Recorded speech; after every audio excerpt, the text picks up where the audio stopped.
Assalamualaikum warahmatullahi wabarakatuh. Di sini saya akan menjelaskan materi tentang daur fosfor.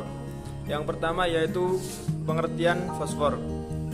Fosfor adalah zat yang dapat berpendar karena mengalami fosforensis, unsur kimia yang memiliki lambang P dengan nomor atom 15. Fosfor berupa non-logam bervalensi banyak, termasuk golongan nitrogen. Banyak ditemui dalam batuan fosfat anorganik dan dalam semua sel hidup, tetapi tidak pernah ditemui dalam bentuk unsur bebasnya.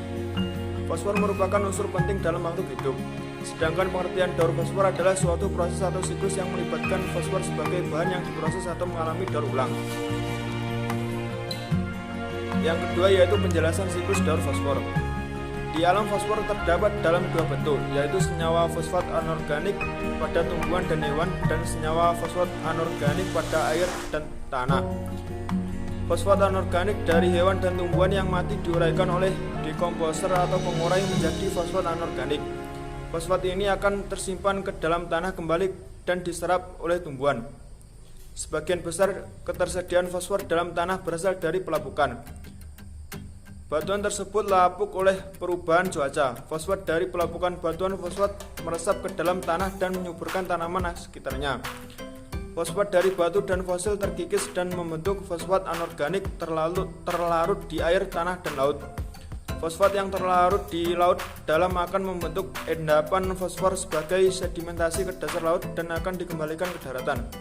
Siklus ini akan berulang secara terus-menerus. Yang ketiga yaitu kegunaan fosfor. Fosfor sangat penting dan dibutuhkan oleh makhluk hidup.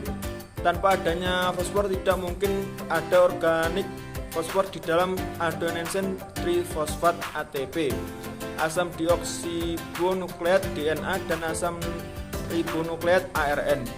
Mikroorganisme membutuhkan fosfor untuk membentuk fosfor anorganik dan akan mengubahnya menjadi organik fosfor yang dibutuhkan untuk metabolisme karbohidrat, lemak, dan asam nukleat. Kegunaan fosfor yang terpenting adalah dalam pembuatan pupuk dan secara luas digunakan dalam bahan peledak, korek api, kembang api, pestisida, odol, dan deterjen. Kegunaan fosfor yang paling umum ialah pada ragam tabung sinar katoda atau CRT dan lampu fluoresen. Sementara fosfor ditemukan pula pada berbagai jenis mainan yang dapat berpendar dalam gelap atau glow in the dark. Yang keempat yaitu macam-macam fosfor. Fosfor dapat berada dalam 4 bentuk atau lebih alotrop: putih atau kuning, merah, dan hitam atau ungu. Yang paling umum adalah fosfor merah dan putih. Keduanya mengelompok dalam 4 atom yang berbentuk tetrahedral. Fosfor putih terbakar ketika bersentuhan dengan udara dan dapat berubah menjadi fosfor merah ketika terkena panas atau cahaya. Fosfor putih juga dapat berada dalam keadaan alfa dan beta yang dipisahkan oleh suhu transisi minus 3,8 derajat Celcius. Fosfor merah relatif lebih stabil dan menyublim pada 170 derajat Celcius pada tekanan uap 1 atm, tetapi terbakar akibat tumbukan atau gesekan. Alotrop fosfor hitam mempunyai struktur seperti grafit, atom-atom tersusun dalam lapisan-lapisan heksagol yang mengantar listrik. Yang terakhir yaitu kerugian fosfor. Penyalahgunaan menjadi bom yang sangat mengerikan. Fosfor bom memiliki sifat utama membakar.